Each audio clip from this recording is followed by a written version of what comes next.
dangereux l'électricité? Cela fait 100 ans et plus que moi et ma petite famille, on marche sur les fils. Oui, mais il n'a jamais essayé, l'oiseau, de marcher sur les deux fils en même temps. Là, il verrait. Nous, on sait que si on met une lampe entre deux fils, le courant arrive par un fil, passe par la lampe et repart par l'autre fil. Cela fait de la lumière, c'est parfait. Mais votre corps, lui aussi, conduit l'électricité. Et dès qu'il lui passe de l'électricité dans votre corps, cela ne fait pas de lumière, non, mais votre cœur risque le pire. Et puis l'eau, la terre, tout cela aussi conduit l'électricité et peut servir de fil. De sorte que, si notre charmant oiseau se branche entre un fil et le sol, voilà ce que ça fait. Et puis les murs de votre immeuble, le béton armé, les tuyaux, c'est exactement comme le sol. De sorte qu'au premier ou au 50e étage, il peut se passer exactement la même chose qu'en bas. Et je m'empresse de dire que cela marcherait tout aussi bien, je veux dire tout aussi mal, avec vous et moi. Mais ce n'est pas la peine d'essayer. D'ailleurs, deux fils qui se touchent, tout simplement, c'est aussi dangereux pour vous. Vous vous souvenez, nos messieurs du début, qui branchaient quantité d'appareils sur une même prise?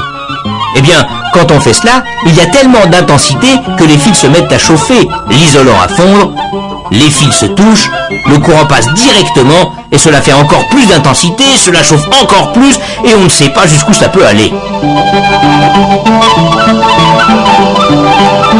Heureusement que maintenant, sur votre installation électrique, il y a différents ustensiles pour vous protéger.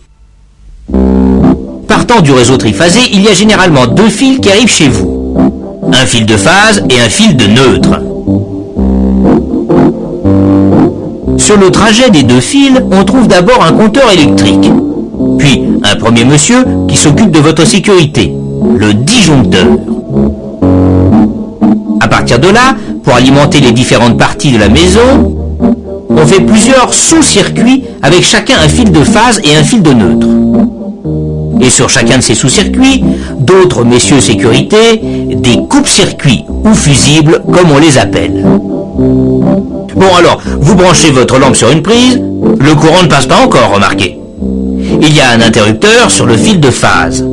Vous fermez l'interrupteur, le courant passe dans la prise, dans la lampe, revient par l'autre fil et retourne au réseau.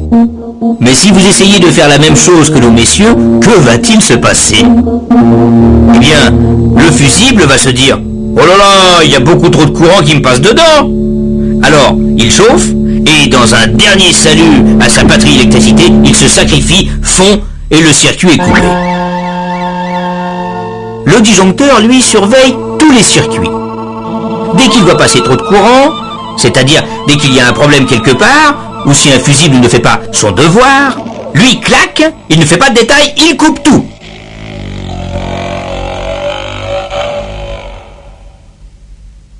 Et puis, pour vous protéger, il y a aussi les prises à 3 fils que vous connaissez. Et à quoi sert-il au juste ce troisième fil?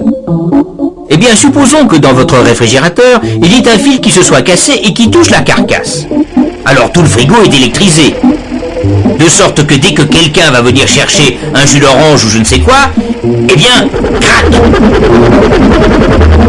Mais fort heureusement, il y a le troisième fil qui relie la carcasse à la terre.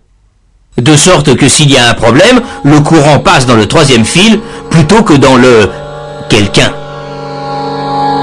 Au lieu de ressortir par le disjoncteur, une partie du courant va ressortir par le fil de terre.